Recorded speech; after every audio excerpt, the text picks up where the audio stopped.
ගොඩක් වැදගත් කාරණාවක් ගැන කතා කරන්න ආවේ. ඔයාලත් CapCut පාවිච්චි කරනව නේද? ළඟදී CapCut ඕපන් කරා නම් පොඩි නොටිෆිකේෂන් එකක් එන්නේ නැති. ගොඩක් දුරට වැඩි කියවන්න නැතුව ඇති. ඉංග්‍රීසි වලින් ගොඩක් තිබ්බා. මාත් එහෙම තමයි පොඩ්ඩක් ස්ක්‍රෝල් කරලා ඕකේ කරලා දැම්මා. ඒ තමයි එයාලා ළඟදී අප්ඩේට් කරා terms and condition.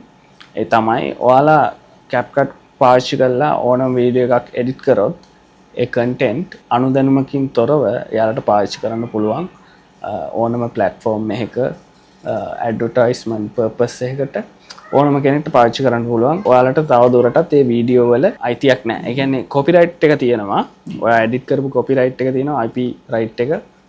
ඒ දෙක තියෙනවා. ඊට අමතරව ඔයාට ඒ කියන්නේ ඔයාගේ අවසරයක් නැතුව එයාලට පාවිච්චි කරන්න පුළුවන් ඒ කන්ටෙන්ට් එක තව කෙනෙක්ට දෙන්න පුළුවන්.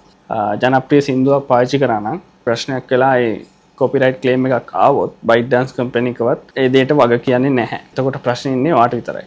එයාලා නිකන් අතරමැදියෙක් විතරයි. ඉතින් මේ දේ දැනගෙන ඉස්සරහට CapCut පාවිච්චි කරනවා නම් හොඳයි කියලා මම කියනවා. ඉතින් ඊට අමතරව ඔයාලට පාවිච්චි කරන්න පුළුවන් CapCut වෙනුවට තව තියෙනවා InShot, VN, Captions වගේ editing softwares තියෙනවා. පාවිච්චි කරන්න පුළුවන්. ඊට අමතරව DaVinci Resolve free version එක පාවිච්චි කරන්න පුළුවන්. ඉතින් මේ දේ දැනගෙන ඉස්සරහට CapCut පාවිච්චි කරොත් හොඳයි කියලා මම හිතනවා.